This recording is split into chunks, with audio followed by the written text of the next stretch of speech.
Avant de faire notre greffe, il nous faut un greffon de notre variété. Donc on prend début du mois de janvier une branche toujours de l'année et en général sur l'extérieur de l'arbre.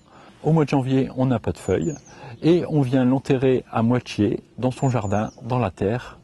Et au moment de greffer, on vient ressortir ce greffon pour le multiplier.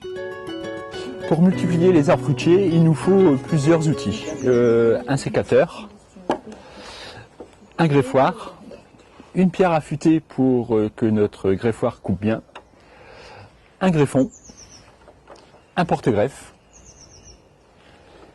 des étiquettes, des élastiques, un crayon.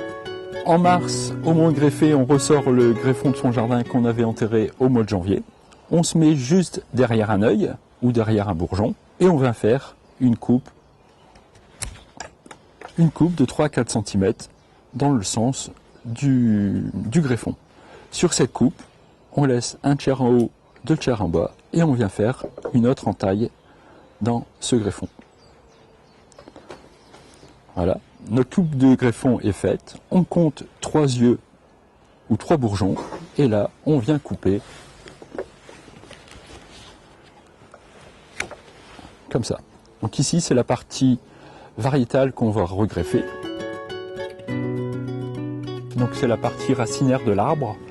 Ce porte-greffe va agir sur la vigueur de notre arbre. On a 3 catégories de porte-greffes. Les porte-greffes très faibles, donc ça va faire des arbres de 2,50 m, 3 m, des porte-greffes de vigueur moyenne, des arbres de 5-6 mètres, et des porte-greffes de vigueur forte, type haute tige, où là on aura des arbres d'une dizaine de mètres. On adapte son type de porte-greffe en fonction de l'arbre qu'on désire planter dans son jardin.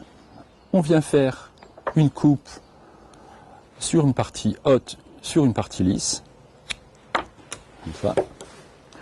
Sur cette partie haute, partie lisse, on vient faire ici une entaille. Voilà. Sur cette coupe, on fait une autre petite entaille pour insérer notre greffon.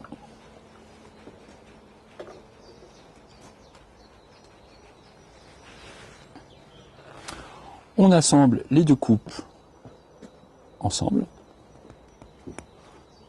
Voilà. Et toujours bien faire attention de mettre ici écorce contre écorce pour la circulation de sève. Notre greffe est finie.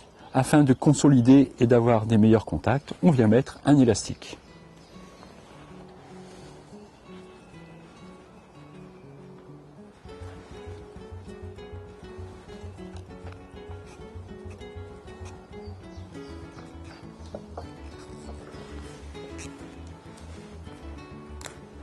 Voilà, notre greffe finie.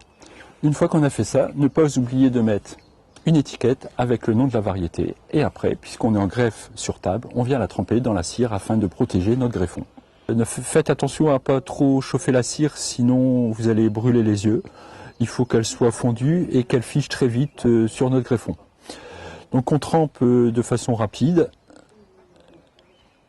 notre greffon dans la cire.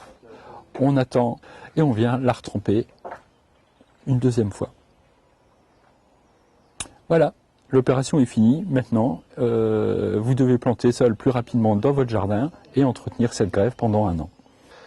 Tous les ans, le parc naturel régional Scarpesco organise des formations autour du fruitier, donc sur la taille, sur le greffage, réservées aux habitants de notre territoire. On peut aussi vous donner des contacts pour vous procurer des porte-greffes, du matériel de greffon et aussi de porte-greffes. Et sur simple demande, on peut vous envoyer la petite fiche récapitulative du greffage. Voilà, à vous de jouer.